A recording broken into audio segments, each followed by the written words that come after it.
زانی عراق بۆچی پێی خۆش بێمە پێشکەوین، بۆچی پێی خۆش دۆخی ژیانمان باش بێ، بە بەردەوامیان چیمە بارانیان کردین یان ئەمفالیان کردوون یان شەڕیان لەگەڵ کردووی لە 2005 تاوەکو ئێستا یەک ڕێکەوتنیان جێبەجێ نەکردووە.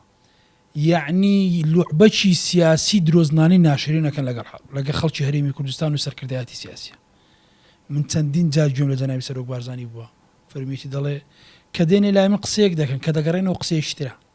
دەزانی ئێمە ئەگەر مانگانە 230,000 240,000 400,000 بەرمیل نەوت لە هەرێمی کوردستان بەدەر ئەوانزانی چەند بەرهەم دێنن، دەزانی ئەو بودجەیە کە لە عێراقەیە، دەزانی ئەوان دەوڵەتن چ قەرزێک پارە وەردەگرن، دەزانی پارە لەو عێراقە دیار نییە.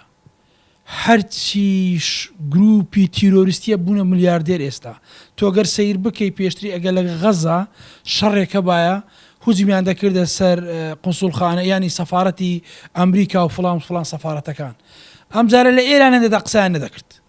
بۆ چکە بوونەتە خاوەنی پارە، بوونێتە بزنسمان و بازرگان، ئەو خەڵکانەی کە دوێنێ تیرۆریست بوون، ئەو خەڵکانەی کە دوێنێ خەریکی کۆمەڵێک گروپی چەتەی بوون، ئێستا ئەمانە نەبوو دەدزن و خاوەنی ملیارە دۆلارن لە عێراق.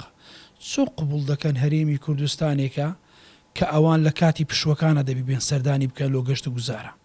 لە کاتێکە تۆ بڕیارە دەی لە ناو پەرلەمانی عێراقا وەزیرەکە دەڵێ موچە نانێرم. ئەو دێ پرۆژەی ئاوی فریاگوزاری کە 30 ساڵە هەولێر دەناڵێنی، ئەو دێ 150 دەکاتەوە نزیکەی 30 گەڕێک بۆ 35 گەڕێک کارە کێشەی ئاوی چارەسەر. چۆن ئەمە قبوڵەکە؟ چۆن دەکری بەبێ پارە توی ئەم وڵاتە چارەسەرکەیت؟